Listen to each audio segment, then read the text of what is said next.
The autumn wind howled through the ancient stones of Monte Cribia's palace as Artemis La Valle knelt before King Lucian, her travel-stained cloak pooling around her like spilled wine.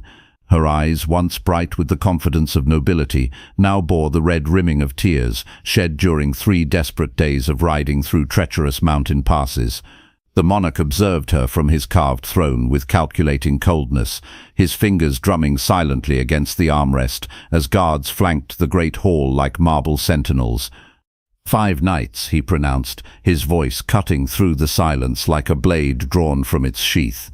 The words reverberated off the vaulted ceiling as he slid a parchment across the polished oak table between them. "That is my offer, Lady Laval." Artemis's trembling fingers barely grazed the document that could mean salvation for her son. The pardon bore the royal seal, crimson wax gleaming like dried blood in the candlelight. Outside, storm clouds gathered over the palace spires, and the wind rattled the stained glass windows, as if nature itself sensed the tempest brewing within these walls. "I accept," she whispered finally, the words scraping her throat raw. With those 2 syllables, she felt her dignity crumble like ancient mortar, each fragment cutting deeper than the last. The journey to Monte Cribia had been a nightmare of desperation and dwindling hope. 3 days and nights in the saddle, stopping only when her exhausted mare stumbled, her heart heavy with a mother's worst fear. The mountain roads were treacherous in autumn, slick with fallen leaves and morning frost, but Artemis had pressed on with single-minded determination. "Please, Damien, hold on," she had murmured like a prayer to the howling wind, clinging to the hope that she might arrive in time.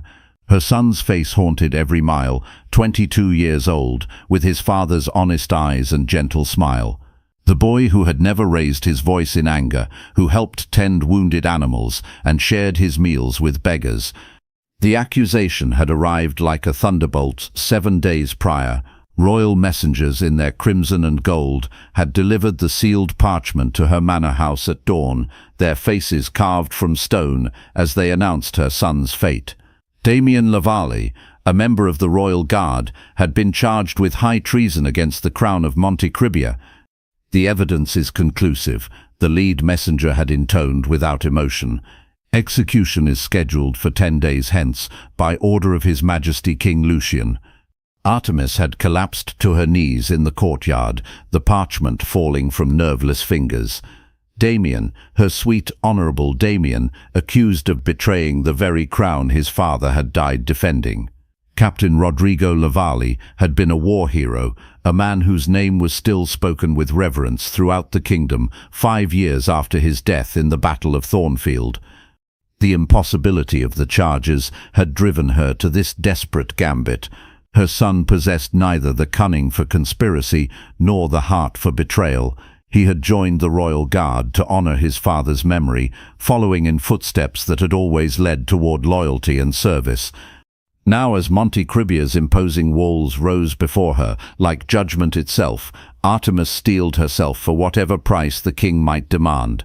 The fortress crowned the mountain like a stone crown, its towers piercing the grey October sky. Banners snapped in the wind, bearing the royal arms, a golden lion rampant against a field of deep blue. The main gates groaned open as she approached, revealing a courtyard where armed guards moved with practiced precision. Their captain, a grizzled veteran with scars mapping his weathered face, stepped forward to block her path. "State your business, woman," he commanded, though his tone softened slightly as he took in her quality clothing and the bearing that marked her as nobility, despite her bedraggled state.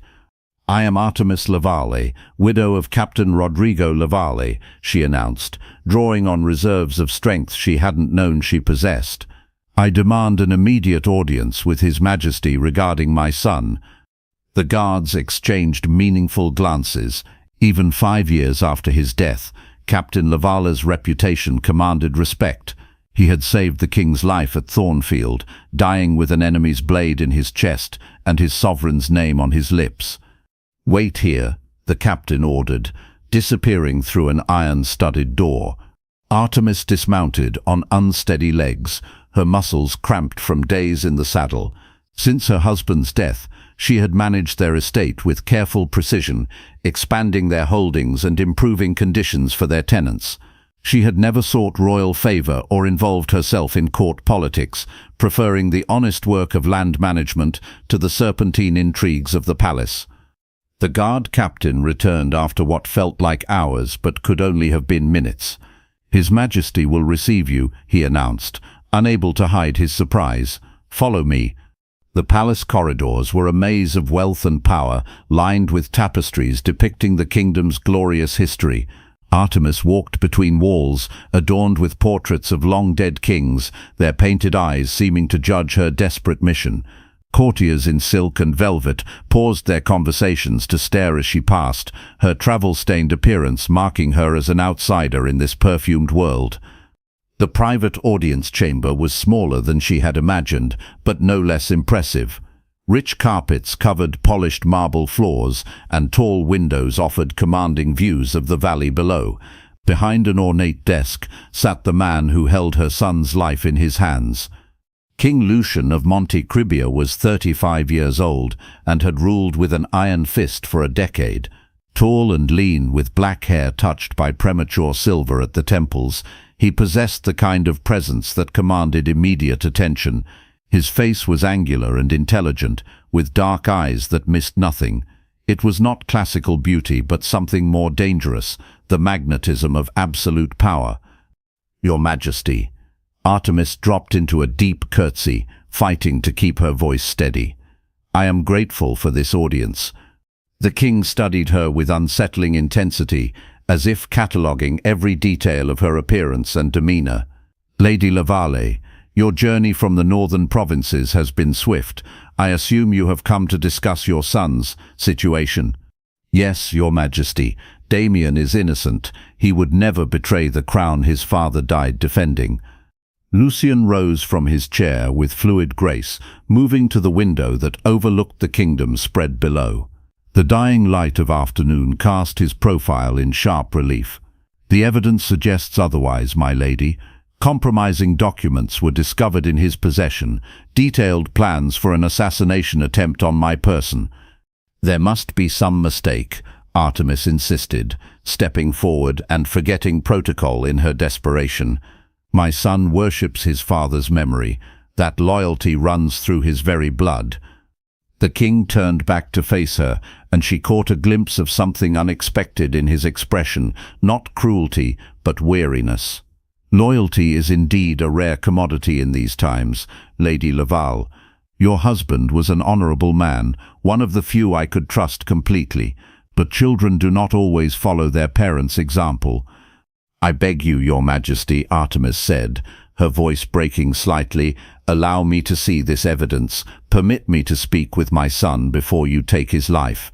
If, after that, you remain convinced of his guilt, I will accept your judgment without question." King Lucian regarded her for a long moment, something shifting in his dark eyes. "So certain are you of his innocence?" "I would stake my life on it," she declared without hesitation. Silence stretched between them like a taut bowstring. Finally, the king moved to his desk and withdrew a scroll from a locked drawer. "This is the evidence," he said, extending the document toward her.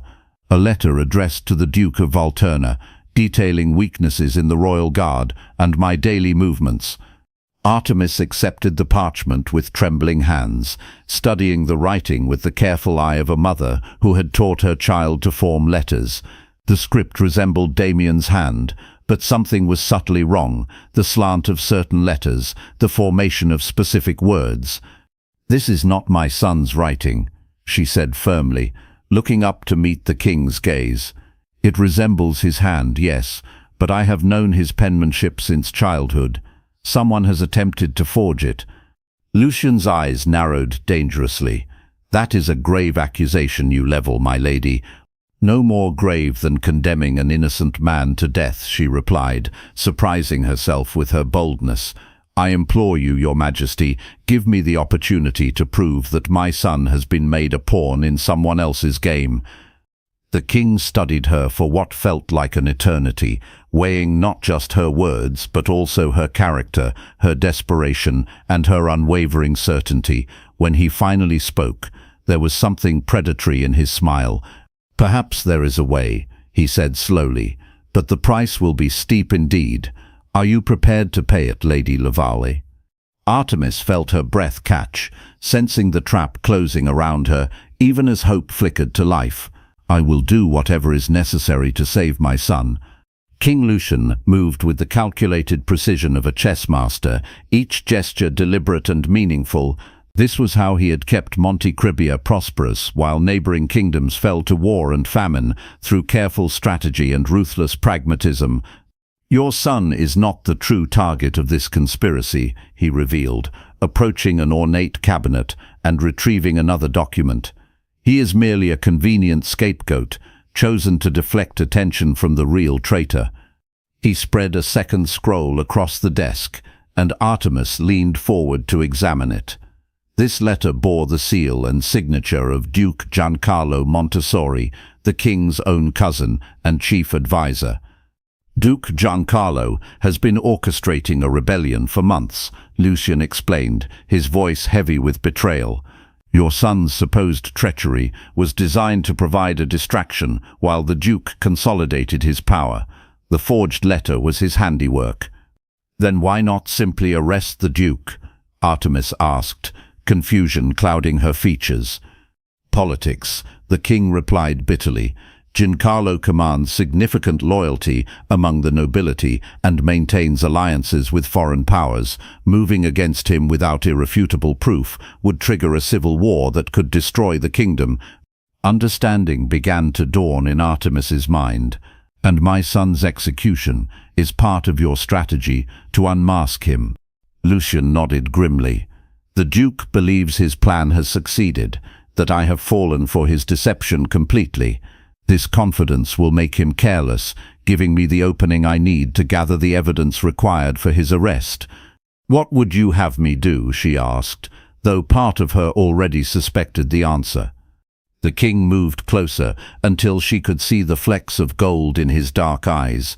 When he spoke, his voice was low and controlled, each word precisely measured. "You will remain in the palace as my special guest for the next 5 days. That will give me time to complete my investigation and ensure Giancarlo's downfall." The implications hung in the air between them, like smoke. Artemis felt heat rise in her cheeks as understanding crystallized. "Your lover," she whispered, the word bitter on her tongue. "My nightly companion," he corrected with clinical detachment. "5 nights in exchange for your son's life and the exposure of a traitor. I consider it a reasonable bargain." Artemis recoiled as if he had struck her, revulsion and desperation warring in her chest.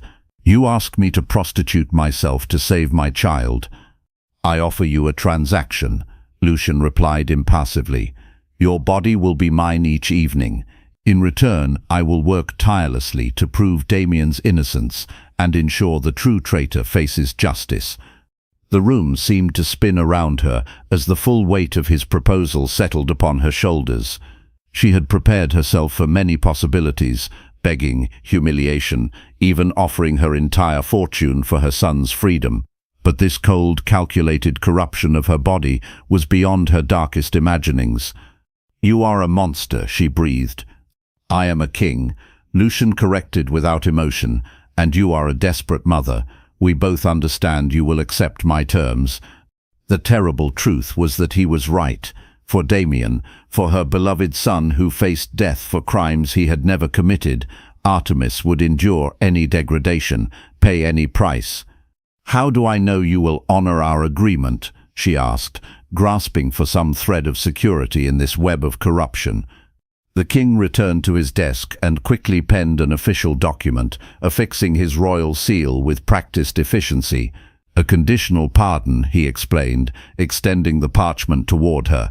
"Effective in 5 days' time, contingent upon your cooperation." Artemis accepted the document with hands that shook like autumn leaves. The pardon was genuine, bearing all the proper seals and signatures that could spare her son's life. "And if I refuse?" "Then the execution proceeds as scheduled," Lucian replied with chilling simplicity, "and you will have squandered your son's only chance for salvation." Artemis closed her eyes, drawing strength from memories of Damien's laughter, his gentle nature, and his unwavering love. She thought of him sitting alone in a cold cell, unaware that his mother was bartering her soul for his freedom. "I accept," she said, each word feeling like a nail driven into her own coffin. The king nodded in satisfaction, as if he had never doubted her capitulation. "A wise decision. A servant will escort you to your chambers. Rest well. I will visit you when night falls." As Artemis moved toward the door, Lucian's voice stopped her. "One final stipulation, Lady Lavalle. No one must learn of our arrangement. To the court, you are simply a grieving mother, whom I have housed out of respect for your late husband's service." She turned back to face him, mustering the last remnants of her dignity. "Compassion? You speak of compassion while demanding the most intimate violation." The king's smile was cold as winter moonlight. "Perhaps you will discover that I am more complex than you imagine, Lady Lavalle. These 5 nights may surprise us both." The chambers assigned to Artemis were luxurious beyond anything she had known, even during her marriage to Captain Laval. Silk tapestries adorned the walls, depicting pastoral scenes that mocked her current situation. A fire crackled warmly in an ornate hearth, and tall windows offered views of the palace gardens where peacocks strutted among carefully manicured hedges. Palace servants had drawn a hot bath and laid out a gown of white silk, so fine it seemed woven from moonbeams. As Artemis lowered herself into the scented water, she tried to prepare mentally for what lay ahead. 5 nights. She could endure 5 nights of degradation if it meant Damien's freedom. The first night arrived with inevitable finality. Artemis sat on the edge of the massive bed, wrapped in the gossamer gown that made her feel more exposed than if she had been naked. Her dark hair fell in waves around her shoulders, and despite everything, she remained beautiful, a fact that seemed to mock her current circumstances. King Lucian entered without ceremony, wearing a black velvet robe that emphasized his pale complexion. He moved to a side table and poured himself wine from an ornate flagon, drinking silently as if she were merely another piece of furniture. "Would you care for some wine?" he asked finally, his tone as neutral as if they were discussing the weather. "No, Your Majesty," Artemis replied, her throat dry despite her refusal. Lucian nodded and finished his drink methodically. Then, with deliberate movements, he extinguished all the candles save one, leaving the room bathed in intimate shadows. He approached the bed and let his robe fall to the floor. "Remove your gown," he commanded in that same neutral tone. Artemis obeyed with mechanical precision, letting the silk whisper to the floor like a dying breath. What followed was clinical and joyless, a transaction rather than an act of intimacy. The king took what he had purchased with neither tenderness nor cruelty, simply claiming what their agreement entitled him to possess. When it was over, he rose immediately, dressed with efficient movements, and walked toward the door without a backward glance. "Tomorrow night, same time," he said before departing, leaving Artemis alone with her shame and the lingering scent of lavender from the bedsheets.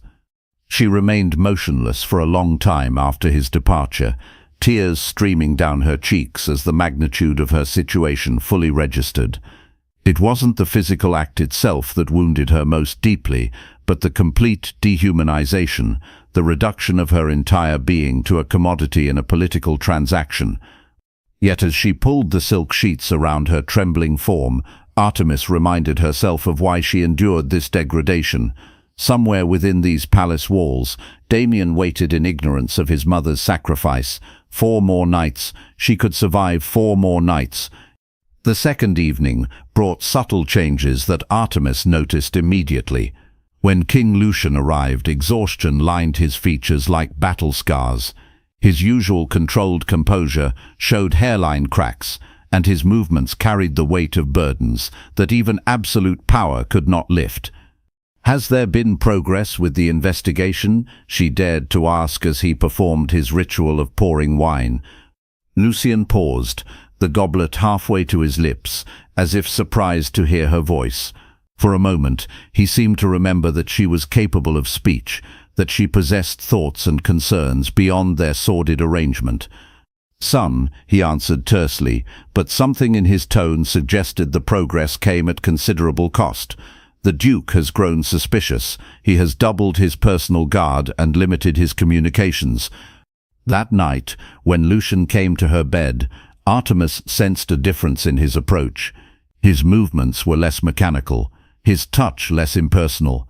At one point, their eyes met in the flickering candlelight, and she glimpsed something unexpected in his gaze, a loneliness so profound it seemed to echo through the very stones of the palace. The transaction was still loveless, still a fulfillment of their bargain rather than any expression of desire. But there were cracks appearing in the king's emotional armor, tiny fissures that revealed the man beneath the crown. When he finished and began to dress, Artemis spoke again, her voice barely above a whisper. "You carry great burdens, Your Majesty. The weight of a kingdom must be crushing at times." Lucian froze with his hand on the door handle, his back rigid with surprise. For a heartbeat, she thought he might turn around, might acknowledge the humanity they had glimpsed in each other. Instead, he left without a word, but his silence spoke volumes. The third day dawned grey and storm-lashed, matching Artemis's turbulent emotions. She had been granted permission to walk in the palace's private gardens, a privilege that spoke to some softening in the king's attitude toward her. As she strolled among the rose bushes, now bare and thorny in the autumn chill, she tried to understand the complex man who held her son's fate in his hands. That evening, Lucian arrived soaked from the rain, having been caught in the downpour during an inspection of the castle's defences. Water dripped from his dark hair, and his usual immaculate appearance was dishevelled. "You should change into dry clothes," Artemis suggested, the words escaping before she could stop them. The king stared at her in surprise, as if amazed by this small expression of concern. "You worry for my health, Lady Lavali. Given our circumstances." There was something almost vulnerable in his question, a hint that her unexpected care had touched him in ways he hadn't anticipated. "I have learned that even kings are mortal," she replied carefully. Lucian changed behind a screen, and when he emerged, instead of immediately proceeding with their arrangement, he sat by the fire and stared into the dancing flames. "Your son fares well," he said suddenly, breaking the comfortable silence. "I have ordered improvements to his conditions, better food, clean bedding, and a private cell away from common criminals." Gratitude swelled in Artemis's chest, bringing tears to her eyes. "Thank you, Your Majesty." "Do not thank me," he replied with some harshness. "It is merely part of our agreement." But they both knew that was untrue. Nothing in their bargain had specified better treatment for Damien before his eventual release. This was an act of unexpected mercy, a gesture that revealed the king's capacity for compassion even within their corrupt arrangement. That night, when Lucian finally came to her bed, everything had changed. His hands were no longer cold instruments of possession, but searching, exploring, as if seeking to understand, rather than simply to take. For the first time he kissed her, tentatively, almost shyly, as if asking permission for this intimacy that went beyond their contract. Afterward, instead of his usual immediate departure, he remained beside her, both of them staring at the ceiling as shadows danced across the ornate moulding. "This palace holds too many secrets," he murmured, his voice barely audible above the crackling fire. "Sometimes I feel as though its walls are closing in, suffocating me with the weight of duty and deception." Artemis didn't respond immediately, but she felt something fundamental shifting within her chest. The monster of their first night was revealing glimpses of his humanity, and that transformation was more dangerous than any physical violation. It was easier to hate a tyrant than to understand a complex man trapped by the demands of absolute power. The fourth day brought unexpected gifts. Artemis awoke to find a leather-bound volume of poetry on the table beside her bed, its pages worn smooth by countless readings. Inside the cover, written in elegant script, was a simple note, "For the empty hours." The gesture puzzled and moved her in equal measure. This was not the action of a heartless despot, but of a man who recognized her intelligence and sought to ease her captivity in whatever small way he could manage. Later, as she walked through the gardens with her guard escort, Artemis encountered the king meeting with his advisors near a marble fountain. Upon seeing her, he dismissed the men with a gesture and approached alone. "Lady Lavali," he greeted formally, though his eyes held warmth that hadn't been there during their first encounter. "I trust you find the gardens pleasant?"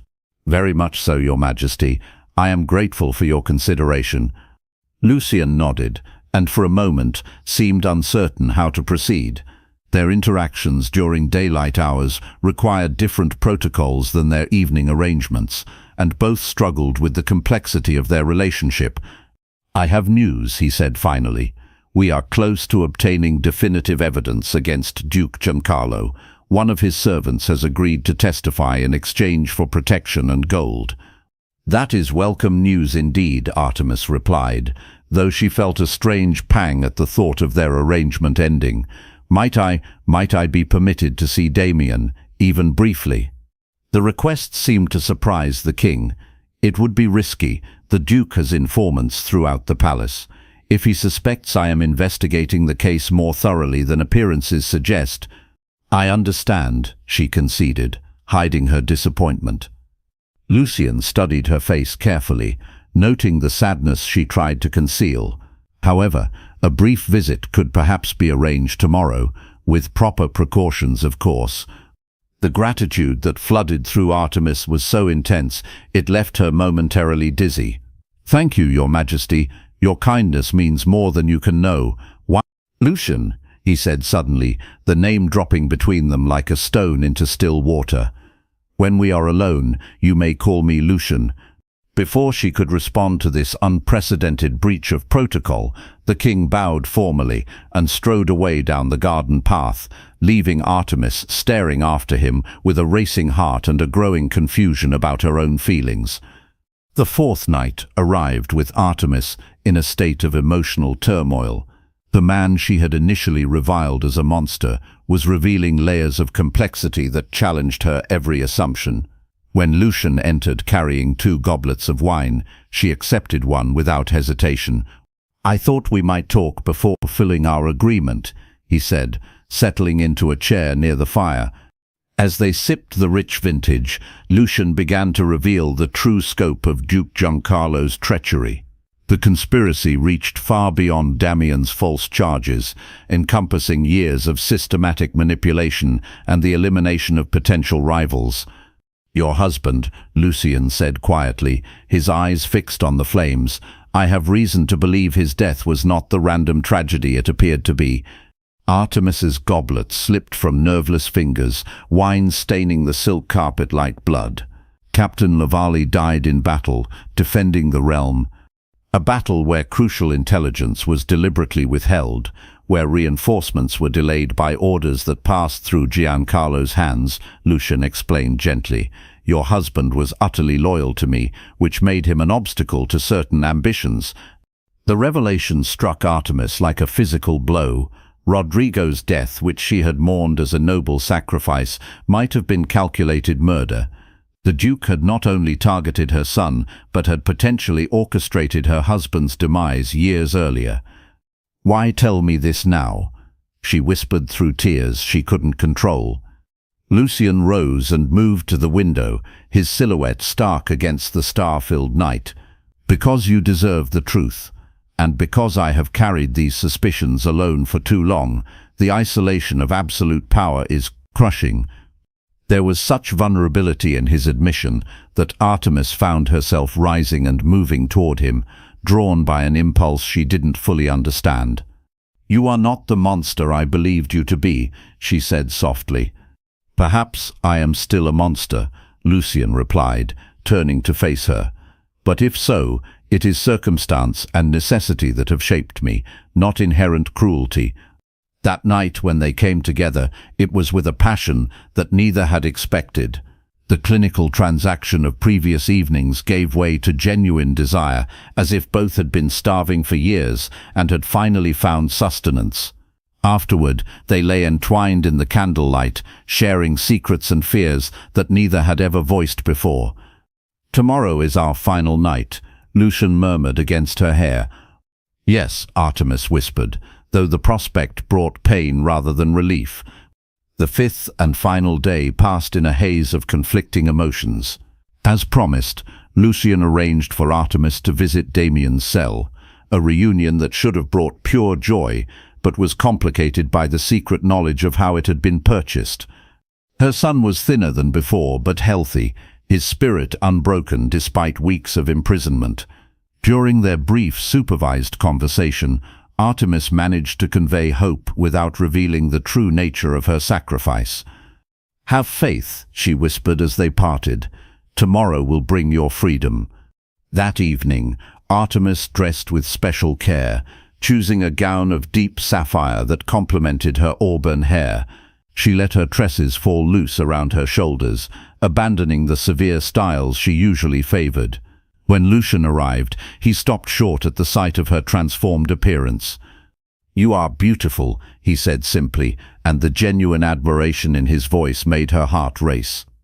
"Tonight I am not the desperate woman who accepted your bargain," she replied, moving toward him with newfound confidence. "Nor are you the calculating king who proposed it. Tonight we are simply two people who have found something unexpected amidst the darkness."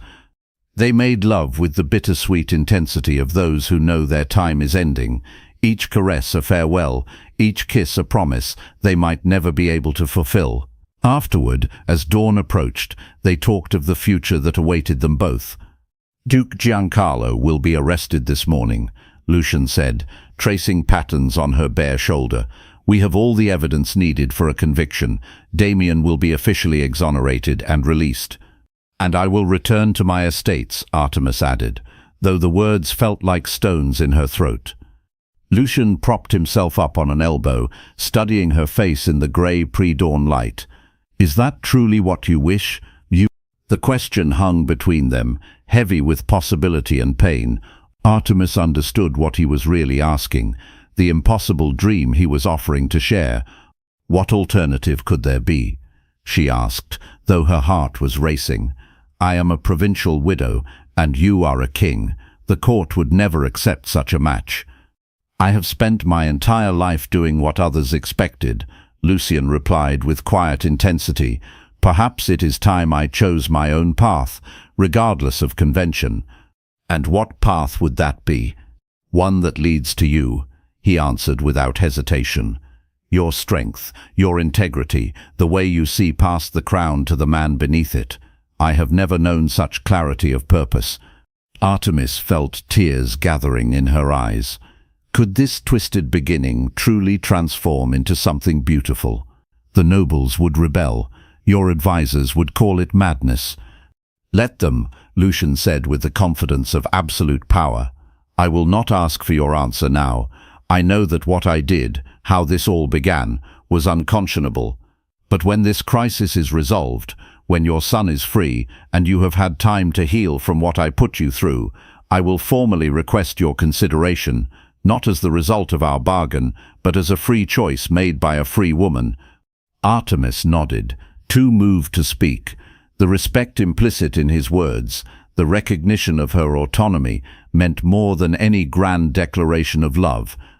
They held each other as the sun rose over Monte Cribia, both understanding that everything would change with the dawn. When Lucian finally dressed to leave, he paused at the door for one final moment. "Whatever you ultimately decide," he said softly, "these nights have changed something fundamental within me. For that transformation, I will be eternally grateful."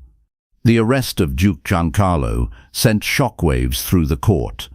Royal guards stormed his chambers at dawn, discovering not only evidence of the conspiracy against King Lucian, but also proof of years of corruption, extortion, and secret murders.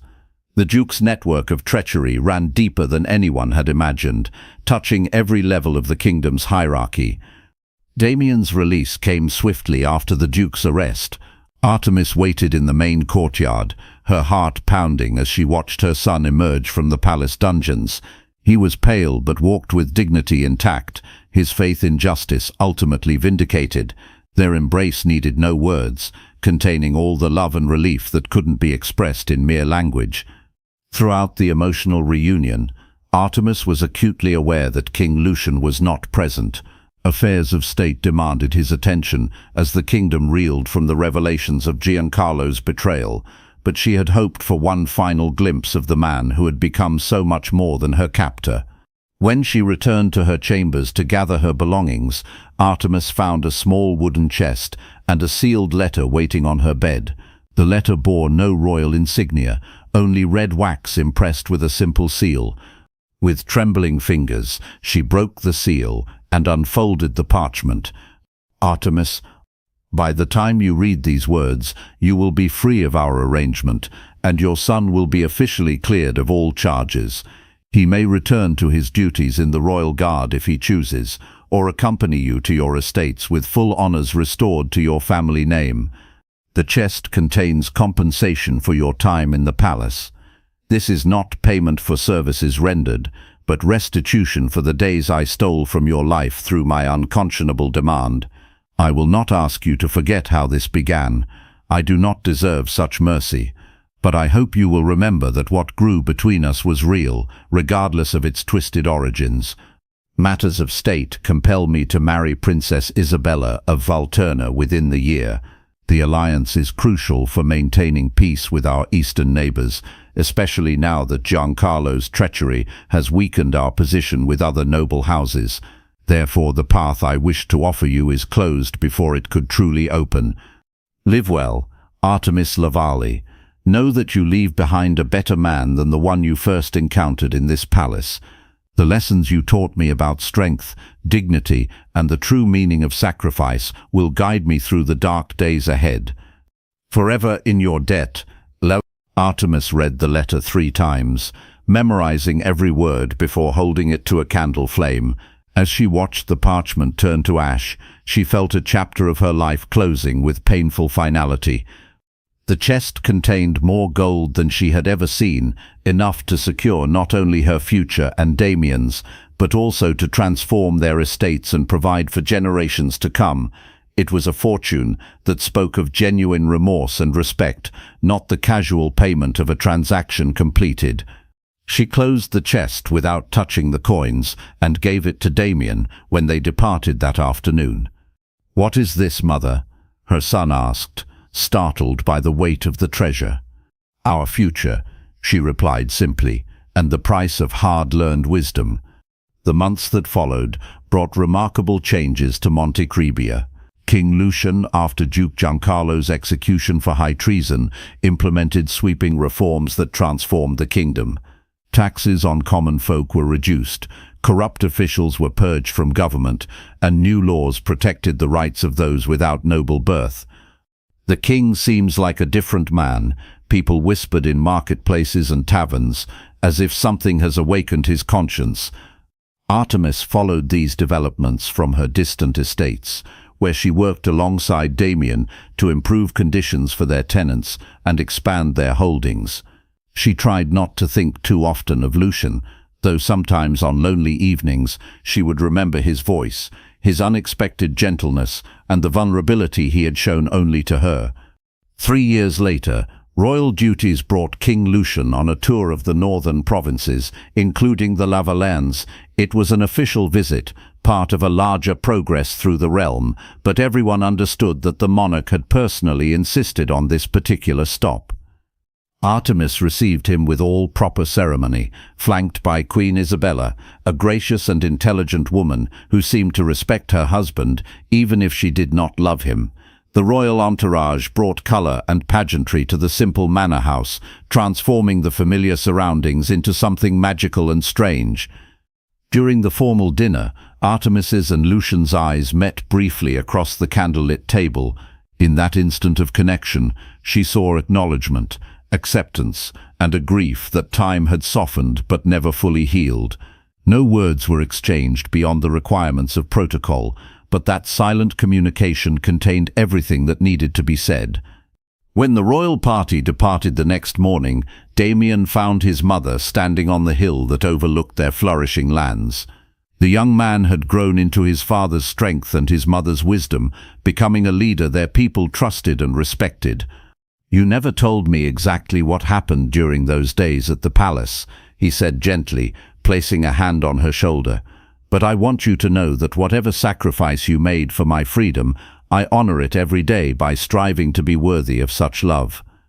Artemis covered her son's hand with her own, gazing out at the golden fields that stretched toward the horizon. "It was not a sacrifice in the end," she said with quiet satisfaction.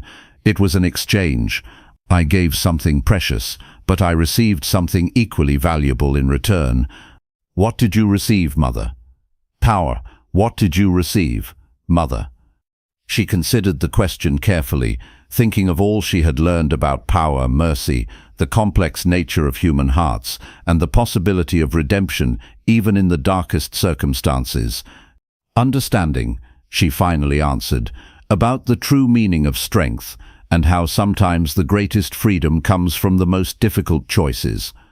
At Monte Cribia, that same evening, King Lucian stood alone on his private balcony, gazing at the stars that had witnessed both his greatest shame and his most profound transformation.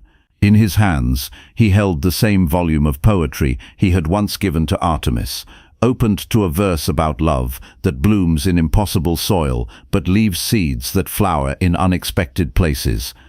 Neither spoke of their brief transformative connection to another soul, but both carried its memory like a secret treasure, separated by duty and circumstance, but united by shared understanding.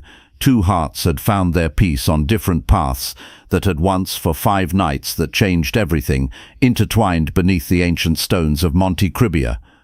The kingdom prospered under Lucian's enlightened rule, and the Lavali estates became known throughout the realm for their prosperity and the fairness of their governance. History would remember King Lucian as a wise and just ruler, though it would never record the source of his transformation. Some lessons, some loves, and some sacrifices are too profound and personal for the pages of official chronicles. But in the private moments when autumn winds whispered through palace corridors or across distant fields, two souls remembered the price of mercy and the unexpected grace that can emerge from the darkest bargains between desperate hearts. The room was cold, so cold that Anna could see her breath in the grey morning light. She sat on the hard wooden floor, her thin dress barely keeping out the chill.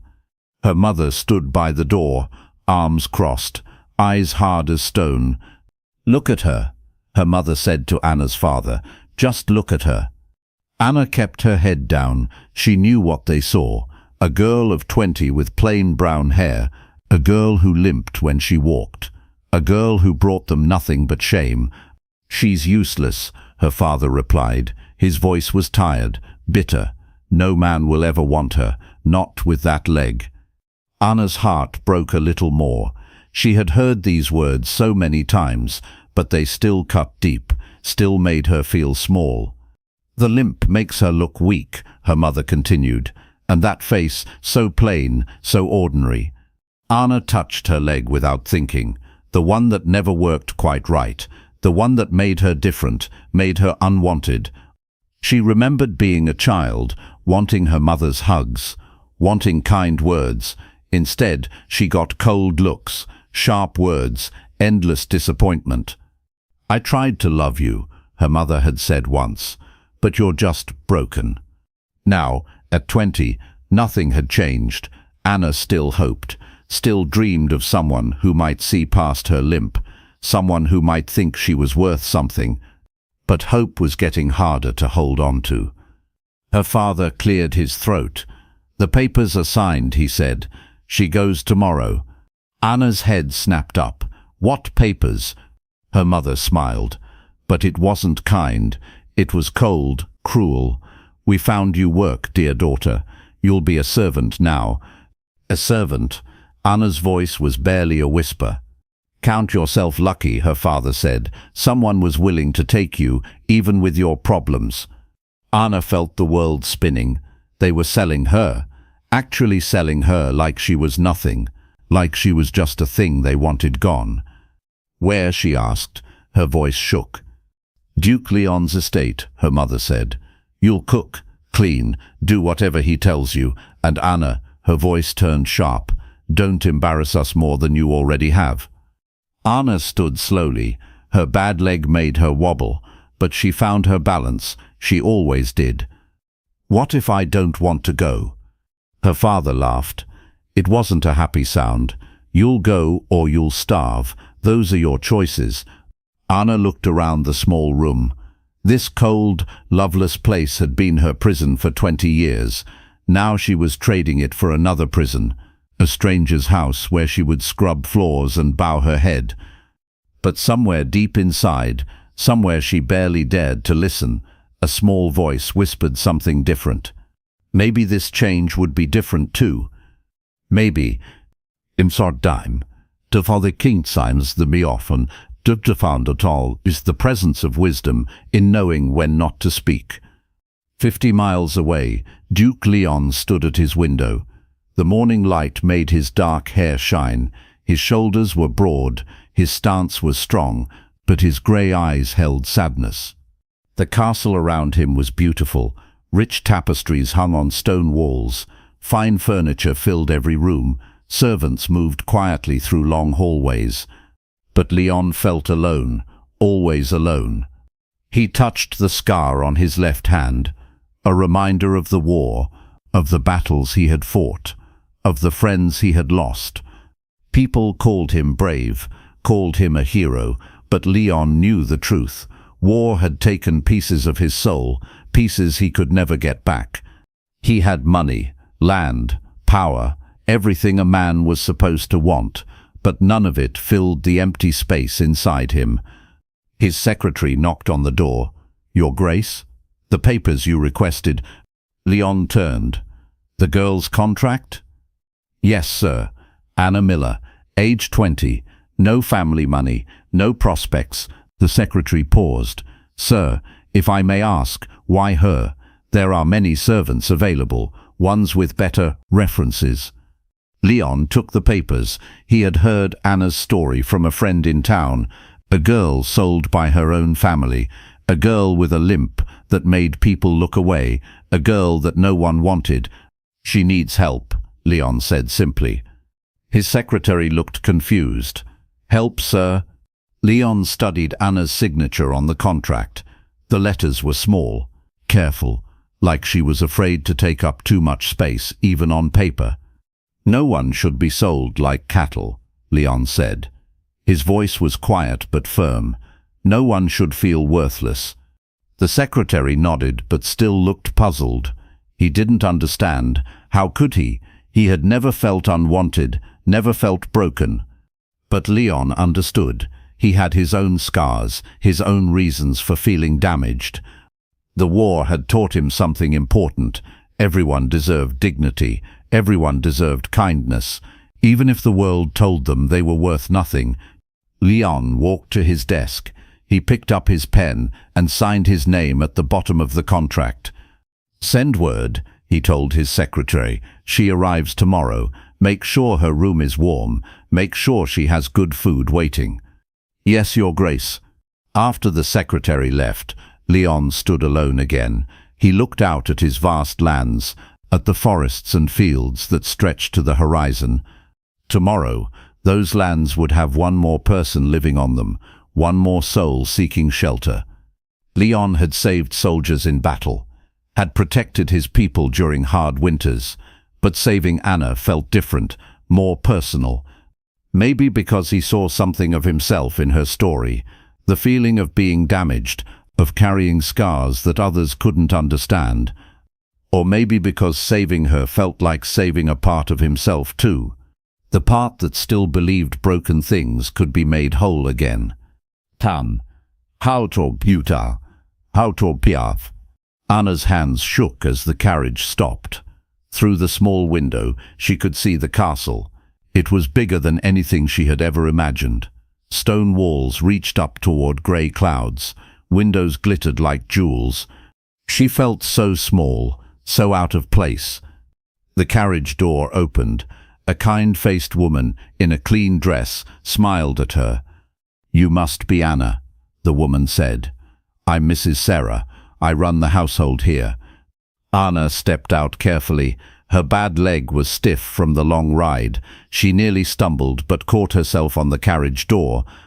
"Easy there," Mrs. Sarah said gently. "Take your time." Anna looked down at her old dress. It was patched in 3 places. Her shoes had holes. Next to this grand castle she felt like a beggar. "His Grace is waiting to meet you," Mrs. Sarah said. "Don't worry, he's very kind."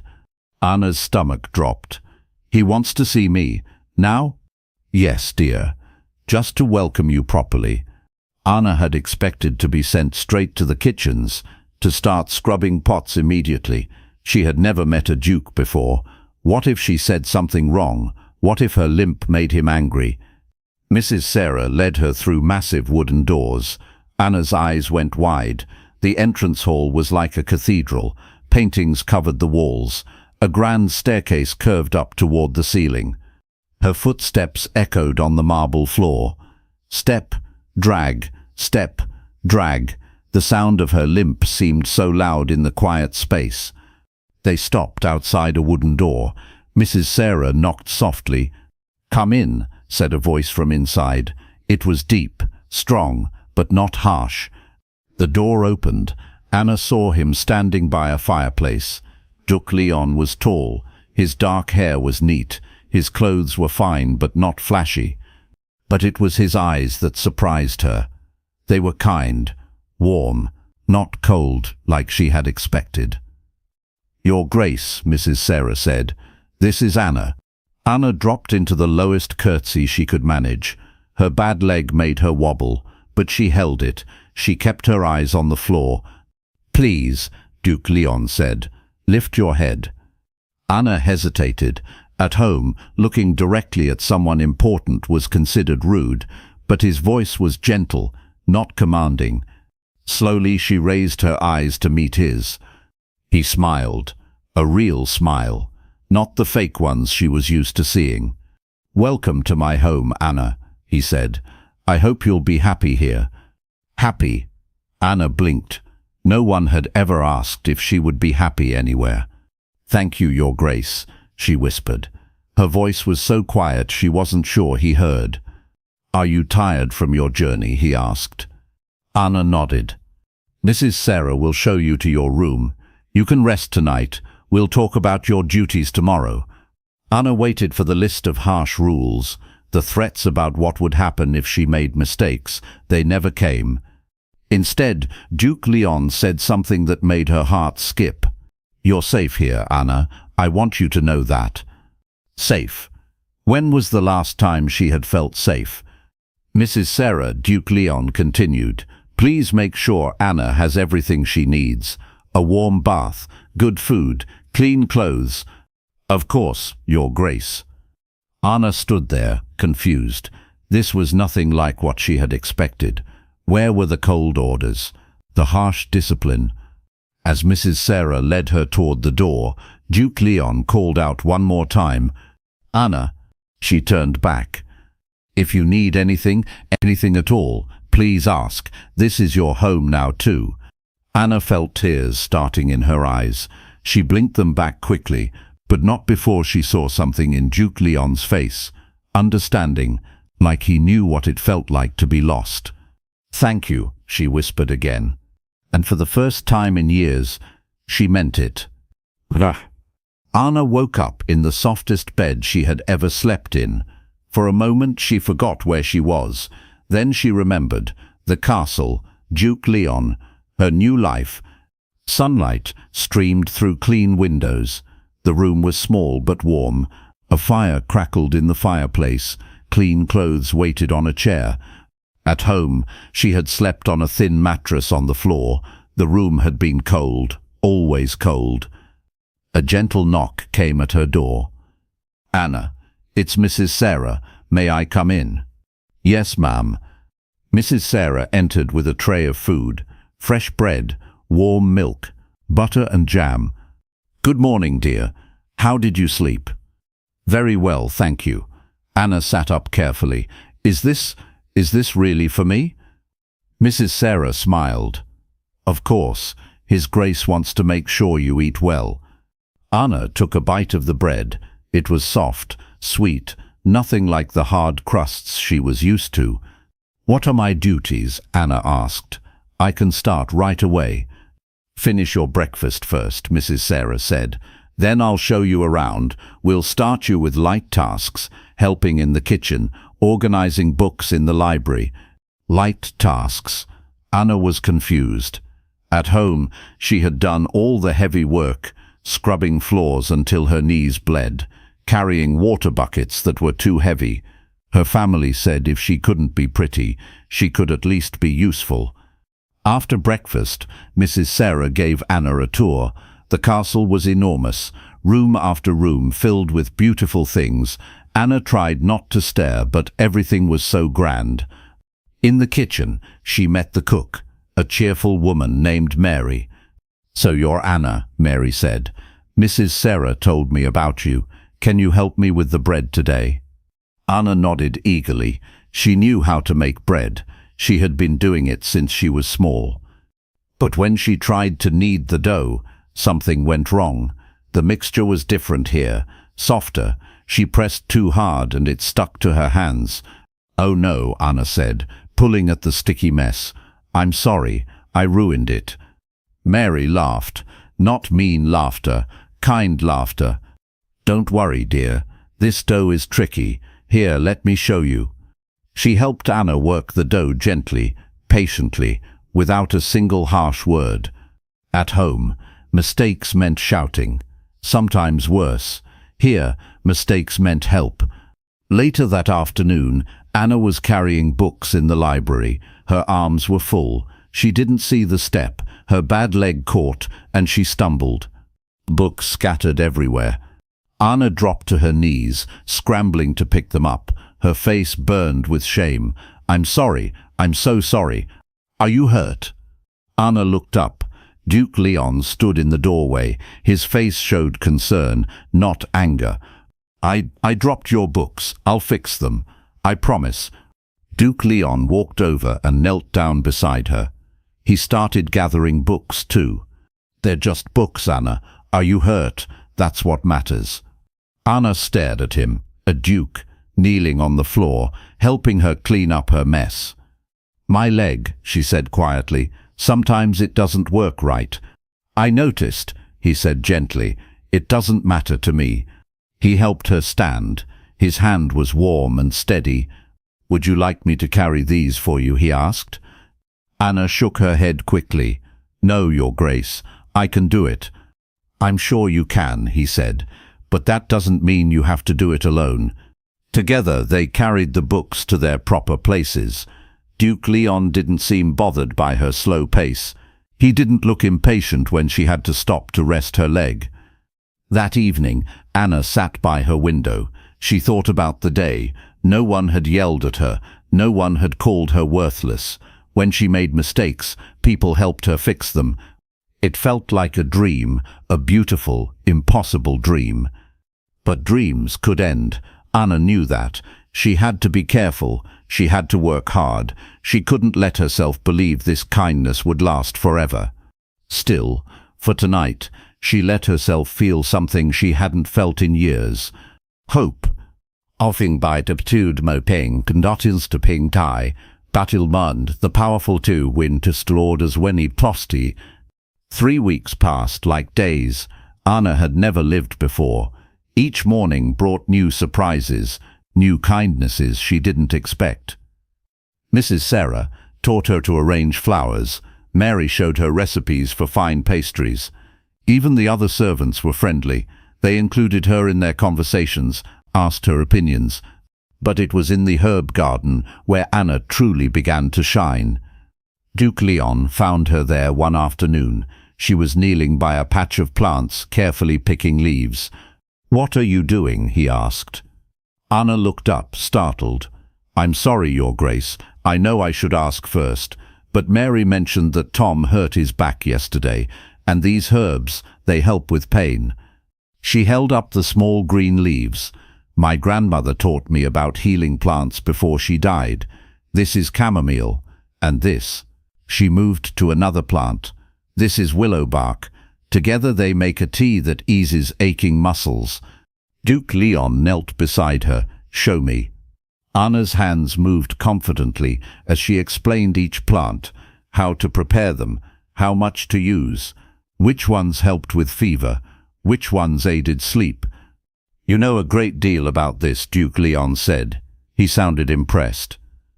Anna felt her cheeks warm. It's not much, just old knowledge.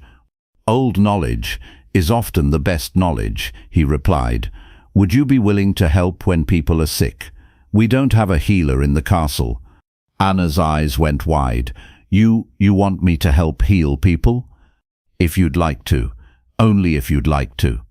Anna thought about her grandmother, the woman who had been the only person to show her love as a child. Her grandmother had said Anna had gentle hands, a caring heart, perfect for healing work. But her mother had forbidden it. No one wants healing from a crippled girl, she had said. They'll think you'll make them worse. Now Duke Leon was asking her to use that gift, to help people. Yes, Anna said softly, I would like that very much. From that day forward, Anna spent her mornings in the herb garden. She dried plants, mixed teas, created salves for cuts and bruises. Word spread quickly. The stable boy came to her with a twisted ankle. She wrapped it carefully and gave him tea for the pain. 3 days later, he was walking normally. The cook's daughter had a fever. Anna made a cool compress and bitter tea. The fever broke by morning. One of the maids suffered from headaches that kept her awake at night. Anna created a special pillow filled with lavender. The headaches stopped. Each success made Anna stand a little straighter, walk with more confidence. Her limp was still there, but it no longer felt like a burden. It was just part of how she moved through the world. People began seeking her out, not because they pitied her, because they trusted her knowledge, respected her skills. Anna, Mrs. Sarah said one evening, I've never seen anything like it. You have a true gift. Anna smiled. For the first time in her life, she felt useful, truly useful. Not because she could scrub floors or carry heavy things, but because she could help people feel better, make their pain go away. Duke Leon often found reasons to visit the herb garden. He would ask questions about the plants, listen carefully to her explanations. Sometimes he would just sit quietly while she worked. You're different now, he said one afternoon. Anna looked up from the mint she was drying. Different how? Confident, happy. You move like you belong here. Anna considered this. It was true. She did feel like she belonged. For the first time in her life, she had found her place in the world. Thank you, she said, for giving me this chance. Duke Leon smiled. You gave yourself the chance, Anna. I just didn't get in your way. That evening, Anna looked at herself in the small mirror in her room. The face looking back was still plain. Her legs still didn't work perfectly, but something had changed. She looked content, peaceful, like she finally knew who she was supposed to be. Not the broken girl her parents saw, not the useless burden they had sold. She was Anna the healer, Anna who helped people, Anna who mattered. And that made all the difference. Tamish fortus tomend, Dothan Gweg is Windelaikum Yade Portum Down Nastant Wasakan, Nakti of Sulu off your paid. Summer evening brought soft air and the scent of roses. Anna finished her work in the herb garden. As the sun set, she was gathering her tools when she heard footsteps. Duke Leon approached, but his usual confident walk seemed slower tonight, heavier. Good evening, Anna, he said, but his voice carried sadness. Good evening, Your Grace. Anna studied his face. Are you well? You seem tired. He managed a small smile. You notice everything, don't you? Anna felt bold enough to speak honestly. You've been kind to me. I care if something troubles you. Duke Leon was quiet for a long moment. Then he gestured toward a stone bench near the garden wall. "Would you sit with me, if you're not too tired?" Anna nodded and settled beside him, leaving proper distance between them. The evening air was warm on her face. "Today marks 5 years," Duke Leon said quietly. "5 years?" "Since the Battle of Millbrook. Since I lost." He stopped, started again. "Since many good men died under my command." Anna waited. She had learned that sometimes people needed silence to find their words. "I was young then, 25. I thought I knew everything about war, about leadership." His hands clenched into fists. "I made a decision, ordered my men to charge when we should have waited. 17 soldiers died because of my mistake." Anna's heart ached for the pain in his voice. "Among them was my closest friend, David. We grew up together, learned to ride together. He trusted me completely." Duke Leon's voice broke slightly. "He died calling my name." "I'm sorry," Anna whispered. "That must carry terrible weight." "It does, every day." He looked at her then. "People call me a hero for that battle. We won, you see, but I know the truth. I know what my pride cost." Anna thought carefully before speaking. Guilt can be useful. It teaches us, makes us more careful with other people's lives, but it can also become a prison. Duke Leon turned to study her face. "You speak like someone who knows about guilt." Anna's throat tightened. She had never told anyone this story, but something about the evening, about his honesty, made her want to share. "My baby brother died when I was 12, she said softly. "His name was Peter. He was only 2 years old, perfect and sweet and beautiful." She picked at the fabric of her dress. "I was watching him while Mother worked. He was playing near the well. I got distracted, started picking flowers. When I looked up, she couldn't finish." "Oh, Anna. If I hadn't been lame, I could have run faster, could have reached him in time." Mother never said it out loud, but I saw it in her eyes. She blamed me. I blamed myself. They sat in silence as darkness gathered around them. "Is that why your mother was so cold to you?" Duke Leon asked gently. Anna nodded. She loved Peter so much. After he died, there was no room left in her heart for me, especially not for the daughter who let him fall. "That wasn't your fault, Anna. You were just a child yourself." "I know that now, in my mind, but my heart still carries the weight." Duke Leon reached over slowly, carefully. He placed his hand over hers on the bench between them. "We're quite a pair, aren't we?" he said softly, "both carrying ghosts." Anna looked down at their joined hands. His was warm and strong. Hers looked small and pale beneath it, but he didn't seem to mind. "Maybe that's why I feel so comfortable here," she said. "You understand what it's like to live with regret. And you understand that some wounds never fully heal." They sat together as stars appeared overhead. Neither spoke, but Anna felt a connection deeper than words. Two people who had learned that life could be cruel, that good intentions sometimes led to terrible outcomes, that surviving meant carrying scars others couldn't see. But also two people who had chosen to keep trying, to keep caring, despite the risk of being hurt again. When Duke Leon finally stood to leave, he squeezed her hand gently. "Thank you," he said, "for listening, for understanding. Thank you for trusting me with your story." After he was gone, Anna remained on the bench. She touched the place where his hand had covered hers. Her heart was beating faster than usual. Something had changed between them tonight. Something important. She cared about Duke Leon more than a servant should care about her master, more than gratitude or respect. She was beginning to love him. The thought terrified her. Love had only brought her pain before, but as she looked up at the stars, she couldn't bring herself to regret it. Some risks were worth taking, even for someone like her. Vi nokkol drumpel de prommen de rich of a tonsen dingets betukol, or for Son and Pete, To be the heaven a world of warrion, waniden core of the pace into you can call, to buy two, to bastion of resign these also nori do it be stroken call, yori finds us with the quartov and the quartable bush to pold on with 90, you we can toes, of line to one fine, dovtum and I, comes and twitterai. The letter arrived on a Tuesday morning in early autumn. Anna was mixing healing teas in the kitchen when Mrs. Sarah found her.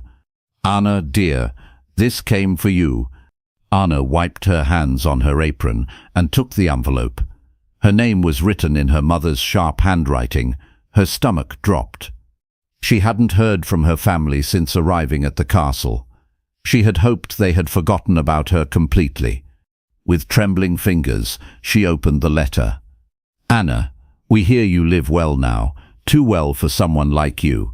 We need money. Send 50 coins, or we tell everyone what you really are. A cursed girl who killed her baby brother.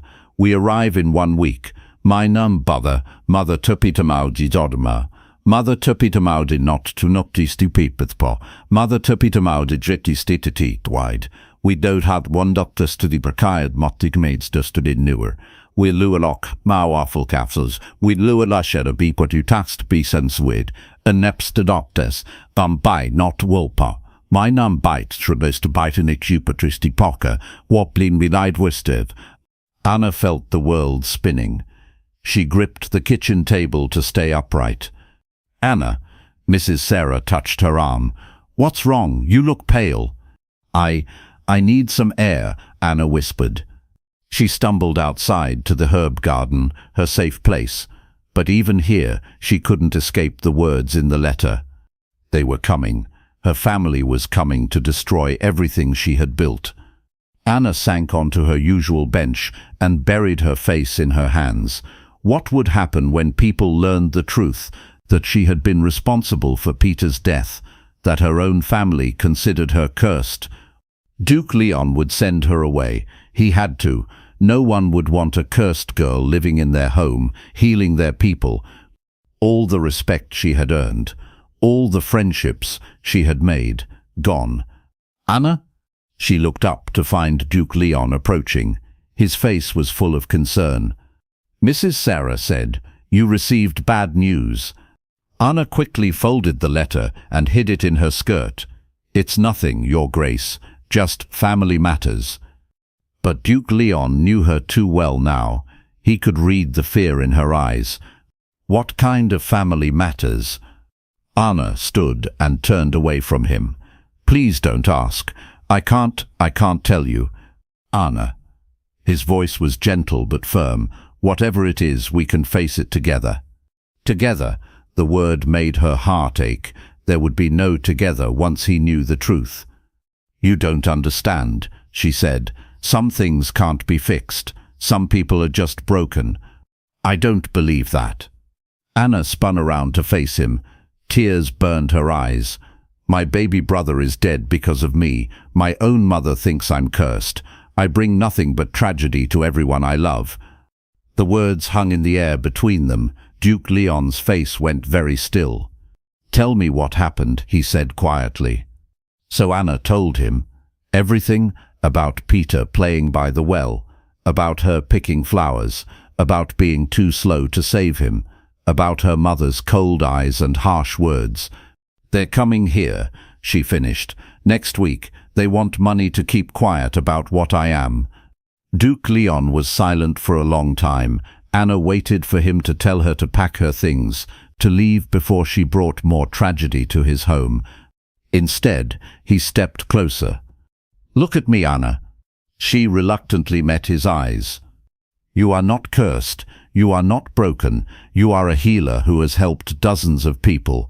You are kind and gentle and good. But Peter's death was a terrible accident, nothing more. You were 12 years old, Anna, a child watching another child." Anna wanted to believe him, but the guilt was so deep, so old. "Your family is wrong about you," Duke Leon continued, "and I won't let them hurt you again. You don't understand what they're like, what they'll say about me, about you for keeping me here." Duke Leon's jaw tightened. "Let me worry about that." That evening, Anna barely touched her dinner. She paced her room like a caged animal. Every day brought her family closer.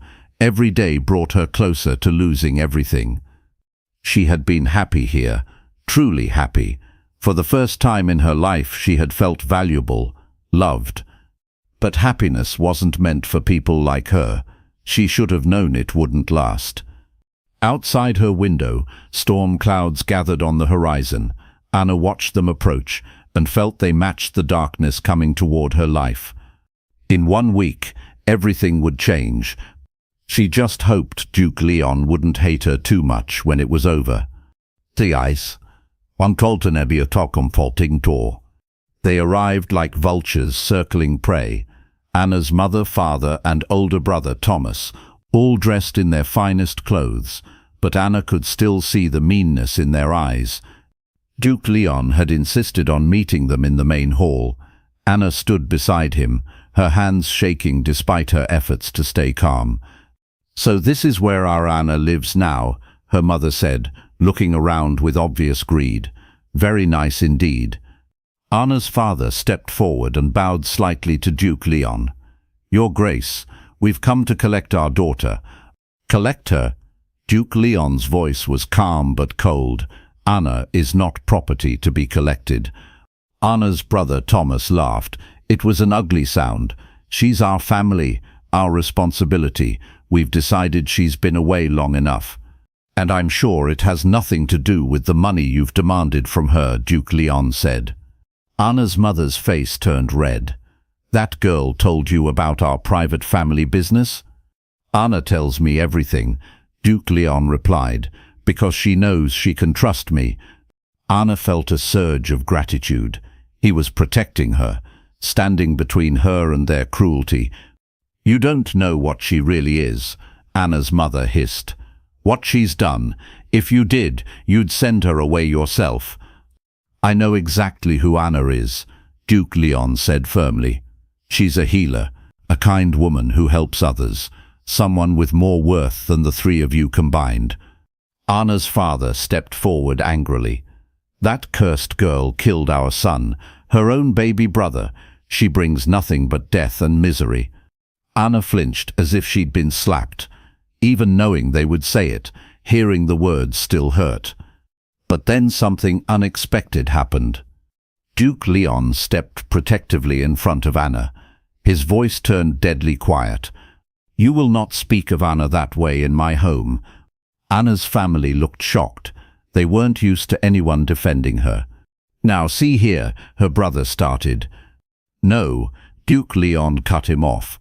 "You see here, Anna stays because she chooses to stay. She owes you nothing, not money, not explanations, nothing." Anna's mother tried a different approach. Her voice turned sweet and fake. "Anna, darling, come home with us. We miss you so much. We've learned to appreciate you better." Anna almost laughed. Appreciate her. They had sold her like cattle. But looking at their faces now, Anna realized something had changed. They looked smaller than she remembered, weaker. Their words had less power over her. She thought about the past months, the people she had healed, the friends she had made, the respect she had earned. She thought about Duke Leon's hand covering hers on the garden bench, the way he looked at her like she mattered. Anna stepped out from behind Duke Leon. Her bad leg was steady beneath her. Her voice was clear. "No," she said. Her family stared at her. "I said no, I'm not coming with you. This is my home now." Her mother's sweet mask dropped away. "You ungrateful little—" "I'm not ungrateful," Anna interrupted, something she had never done before. "I'm grateful every day, grateful to be away from people who made me feel worthless, grateful to live somewhere I'm valued for who I am." Her father stepped forward menacingly. "You'll do as you're told, girl." But Anna didn't back down.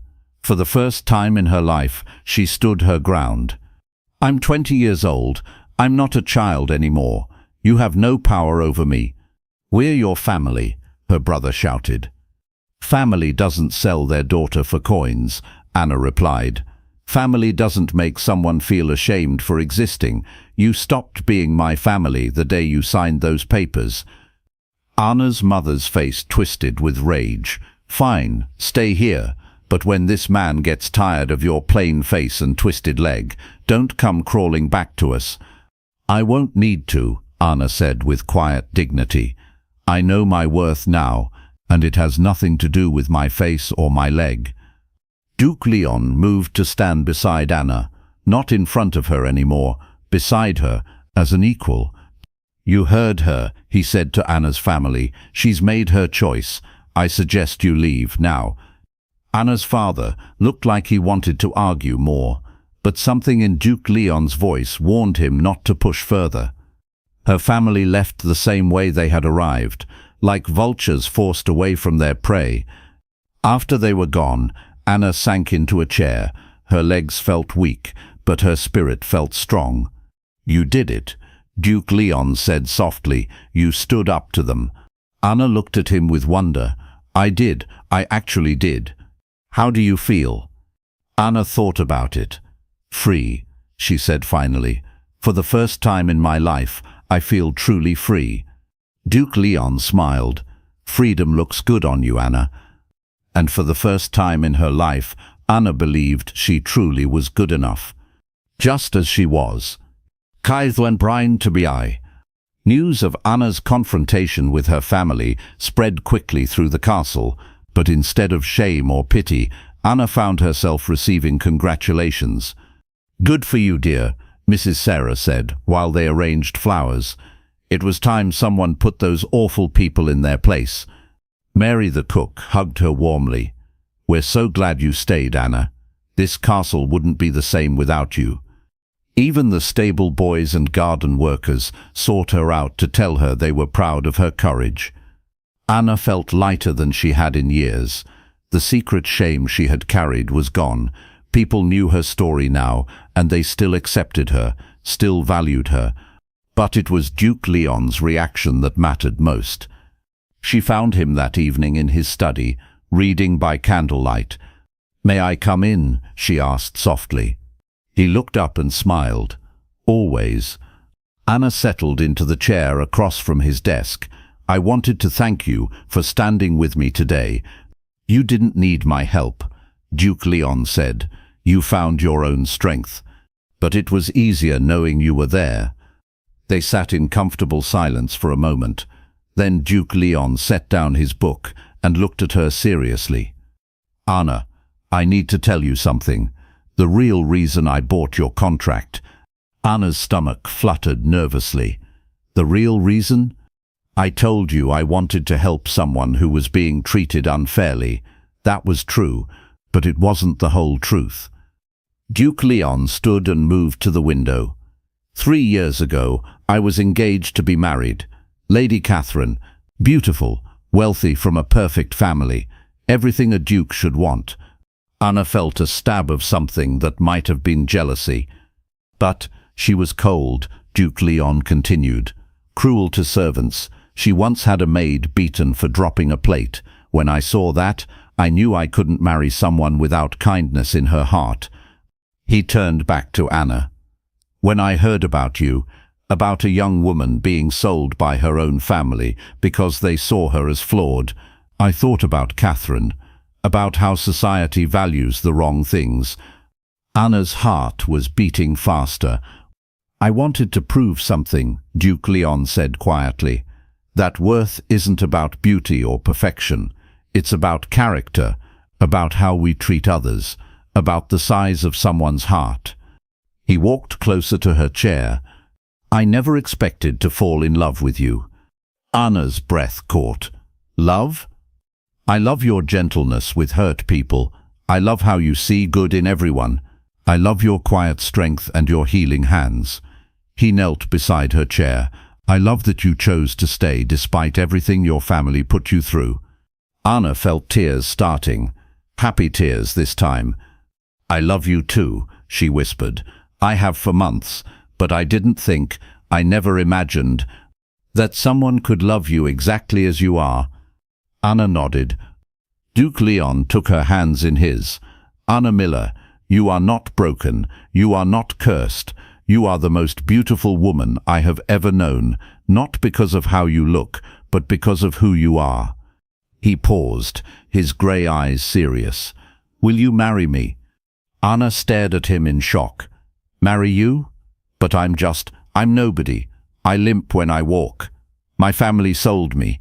People will say I'm the luckiest man alive," Duke Leon interrupted, "because I'll be married to a woman who makes the world better just by being in it." Anna thought about the girl who had arrived at this castle months ago, broken, afraid, convinced she was worthless. Then she thought about who she was now, a healer, a woman who had stood up to her family, someone who was loved for exactly who she was. "Yes," she said, her voice growing stronger. "Yes, I'll marry you." Duke Leon's smile was brighter than all the candles in the room. When he kissed her, Anna felt something she had never experienced before: complete acceptance, complete love. Her limp didn't matter. Her plain face didn't matter. Her painful past didn't matter. All that mattered was this moment, this love, this future stretching out before them. Anna had been sold as a servant, but she had found something far more valuable than freedom. She had found herself, and in finding herself, she had found love. 2 years later, Anna stood at the same window where she had once watched storm clouds gather, but today the sky was bright blue. Children's laughter drifted up from the garden below. She placed a hand on her growing belly and smiled. In 4 months, she and Leon would welcome their first child, a baby who would never know the shame Anna had carried, a child who would grow up knowing they were loved and wanted. "How are you feeling?" Leon asked, entering their bedroom with a tray of tea. "Perfect," Anna said honestly, and she was. The healing garden had grown into something wonderful. Anna now trained 3 young women in the art of herbal medicine. People came from neighboring villages, seeking her help. Her reputation as a skilled healer had spread far beyond the castle walls. But more importantly, she had learned to heal herself. Anna still limped when she walked. She still had plain brown hair and an ordinary face, but she carried herself differently now, with confidence, with purpose, with the knowledge that she was exactly who she was meant to be. "The new students are working hard," Leon said, settling beside her. "Emma has real talent with the fever remedies." Anna nodded. Emma was a young girl from town whose family had initially hesitated to send her. They worried Anna's limp might somehow affect her teaching, but Emma's quick progress had changed their minds. "She reminds me of myself at that age," Anna said, eager to help people feel better. "Except she had a teacher who believed in her from the beginning," Leon pointed out. Anna thought about her grandmother, who had first shown her the healing plants, the only person in her childhood who had seen her potential. "I wish grandmother could see this," Anna said softly. "I think she can," Leon replied, kissing her temple. A knock came at the door. Mrs. Sarah entered with a young woman Anna didn't recognize. "Forgive the interruption," Mrs. Sarah said, "but this young lady has traveled a long way to see you, Anna." The woman stepped forward nervously.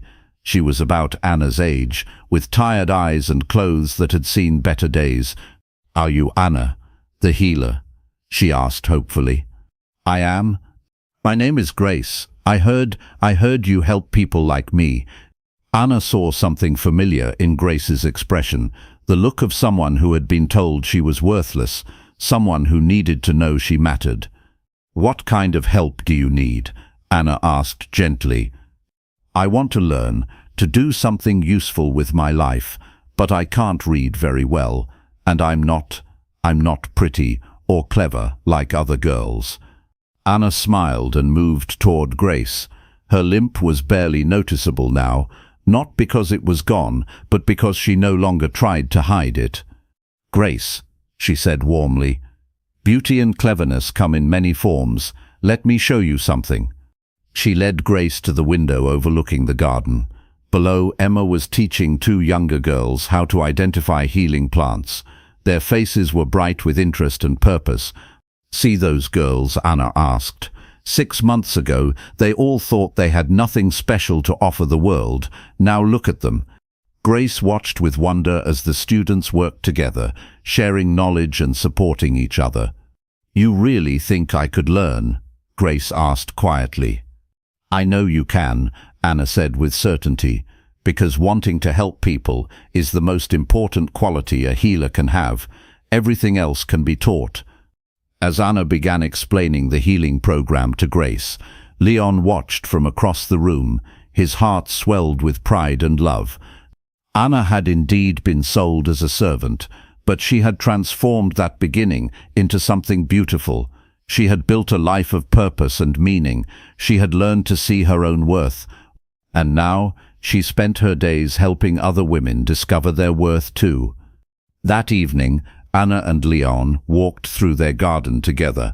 The herbs grew strong and healthy. The pathways were well tended. Everything showed the care and love that had been poured into this place. "Do you ever think about what would have happened if your family hadn't sold you?" Leon asked. Anna considered this. "Sometimes, but then I remember something important." "What's that?" "They thought they were getting rid of their problem, their burden." Anna smiled and took Leon's hand.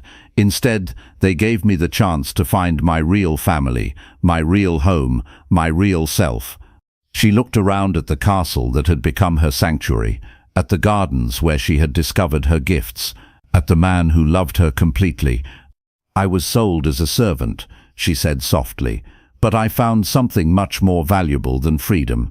I found who I was always meant to be." Leon squeezed her hand. "And who is that?"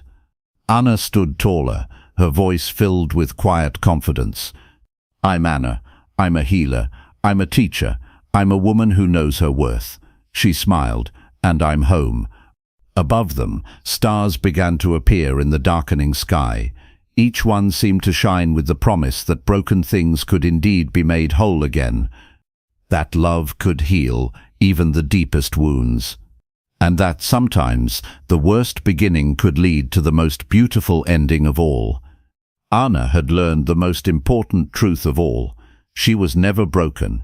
She was never cursed. She was never worthless. She had always been exactly enough, just as she was.